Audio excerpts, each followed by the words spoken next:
गौतम अडानी की 100 करोड़ की डोनेशन वापस की गई। तेलंगाना सरकार ने लिया फैसला। वकील मुकुल रोहतगी बोले, अडानी के खिलाफ नहीं है कोई सबूत।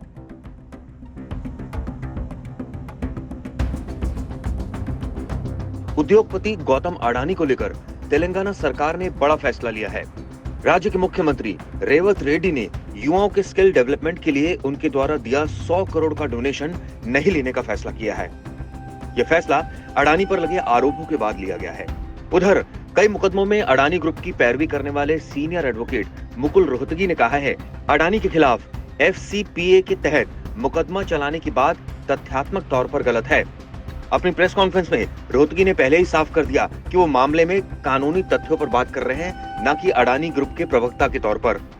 रोहतगी ने कहा कि 5 बिंदुओं पर आरोप लगाए गए हैं। पहला और 5वां आरोप अहम है। उसमें गौतम अडानी उनके भतीजे का नाम नहीं है, यानी FCPA के तहत कोई आरोप उनके खिलाफ नहीं है। ये मैंने इंडाइटमेंट पढ़ा, ये चार्जशीट की तौर से है। इसमें 5 चार्जेस हैं। पहला चार्ज और 5वां चार्ज इम्पोर्टेंट है। पहला चार्ज है कि अमेरिका का कानून जो करप्शन का कानून है, करप्शन विदेश का कानून, अमेरिका में नहीं बाहर, उस चार्ज में कई लोगों का नाम है, लेकिन ना अडानी का नाम है ना उनके नेफ्यू का नाम।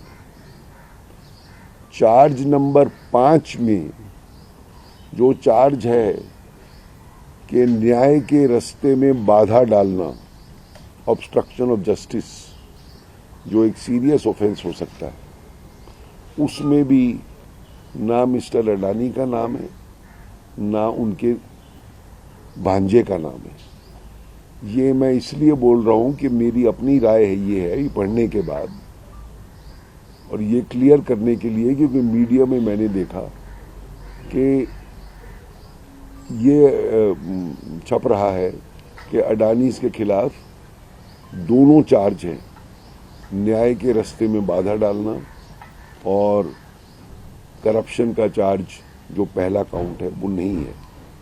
ये मेरी पर्सनल राय है। अडानी ग्रुप क्या इसका जवाब देगा वो अपने लीगल सलाहकारों से करेगा जो अमेरिका में होंगे, या क्या टिप्पणी अडानी ग्रुप करेगा वो उसकी मर्जी है। ये मेरी पर्सनल राय है और ना इसमें अडानी का कुछ कंट्रीब्यूशन है, ना उनकी कोई राय है। अमेरिका में FCPA वैसा ही है जैसे भारत में भ्रष्टाचार निरोधक कानून। कुछ विदेशियों के नाम जरूर हैं। चार्जशीट से साफ है कि किन आरोपियों ने कौन से काम किए हैं जिनको अपराध बताया गया है। आरोप है कि अडानी ने भारतीय संस्थान को रिश्वत दी, लेकिन किसको दी, कैसे दी, कब दी, कहां दी, किस विभाग के किस अधिकारी को दी, इसका कोई एक भी ब्यौरा नहीं है। हालांकि जिन लोगों के नाम या पहचान है, उनका अडानी से क्या रिश्ता है, इसकी जांच करा ली जाए। रोहतगी ने कहा कि इन तथ्यों और तर्कों पर अडानी अमेरिकी विधि संस्थानों से सलाह मशविरा करेंगे। उधर वरिष्ठ वकील महेश जेठमलानी ने भी अडानी का समर्थन किया है। उन्होंने कहा है कि उनके खिलाफ भारत में कानून के उल्लंघन का कोई सबूत नहीं दिया गया है।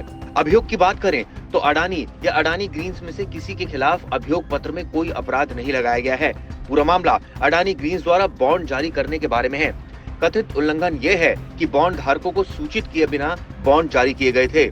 इसे भारत में नियमों का उल्लंघन बताया जा रहा है। मामला यह है कि आपने भारत में लोगों को इन बॉन्ड की सदस्यता लेने के लिए प्रेरित किया। भारतीय कानून के किसी भी उल्लंघन के बारे में न तो कांग्रेस ने कोई सबूत दिया है और न ही किसी अन्य ने कोई सबूत दिया है। उधर अडानी समूह ने भी इस मामले में सफाई दी है। समूह ने कहा है कि किसी भी तरह का कोई कानून नहीं तोड़ा गया है और वह कानूनी तौर पर अपने बचाव के लिए कदम उठा रही है। अमेरिकी अभियोजकों का आरोप है कि 2020 और 2024 के बीच अडानी कंपनी और उनकी सहायक कंपनियों ने अंतर्राष्ट्रीय वित्तीय संस्थानों और अमेरिका स्थित परिसंपत्ति प्रबंधन कंपनियों से $200 करोड़ से अधिक बैंक ऋण लिया। आरोप है कि इसी की आड़ में भ्रष्टाचार किया गया। दरअसल बड़े पैमाने पर राज्य ऊर्जा आपूर्ति अनुबंधन हासिल करने पर ये साजिश रची गई। अडानी समूह ने आंध्र प्रदेश और उड़ीसा सरकार के अधिकारियों को महंगी सौर ऊर्जा खरीदने के लिए रिश्वत दी। इससे अडानी समूह को अगले 20 वर्षों में $2 अरब से ज्यादा का मुनाफा हो सकता था। ऐसे में देखना होगा कि आने वाले वक्त में अमेरिकी न्याय विभाग का इस पर क्या रुख होगा और गौतम अडानी कब तक कोर्ट का रुख करेंगे। एक तरफ जहां तेलंगाना सरकार ने यह फैसला लिया है कि 100 करोड़ की डोनेशन को वापस किया जाएगा, वहीं दूसरी तरफ इस मामले में गौतम अडानी के लिए राहत की बात भी है। दरअसल वरिष्ठ वकील और गौतम अडानी के कई केसों में वकील रहे मुकुल रोहतगी ने कहा है कि इस मामले में गौतम अडानी और उनके रिश्तेदार के खिलाफ कोई डायरेक्ट सबूत नहीं है। ऐसे में क्या आने वाले वक्त में अमेरिकी न्याय विभाग इस मामले में गौतम अडानी को राहत देती है नहीं, ये देखने वाली बात होगी। हालांकि इस मसले पर अडानी ग्रुप का भी जो है वो सफाई आई है। उन्होंने साफ साफ कहा है इस मामले में कि ये आरोप निराधार है। हालांकि अभी देखना होगा कि अमेरिकी कोर्ट इस पर क्या निर्णय लेती है और आने वाले वक्त में गौतम अडानी कोर्ट के समक्ष क्या दलील देते हैं।